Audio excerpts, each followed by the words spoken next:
Okay, we are on number 19. Read the excerpt and respond to the item below.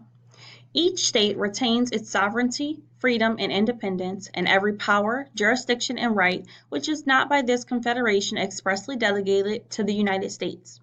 And Congress assembled, the said states hereby severely enter into a firm league of friendship with each other, for their common defense, the security of their liberties, and their mutual and general welfare. Articles of Confederation, 1777. According to the excerpt above and the events of Shays' Rebellion, what problem was created by the Articles of Confederation?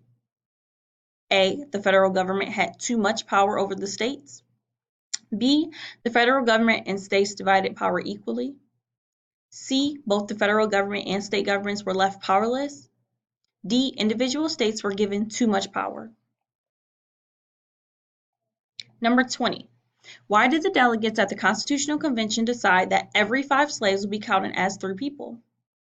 A. To determine the number of Supreme Court judges. B. To determine the number of representatives in the Senate. C. To determine the number of representatives in the House of Representatives. D. To determine the number of slaves that could vote for Congress. Number 21. What was the purpose of the system of checks and balances? A. To allow orderly debate of issues. B. To keep any branch of government from becoming too powerful. C. To make the Constitution more flexible. D. To allow the government to establish a balanced budget. That is the end of your test.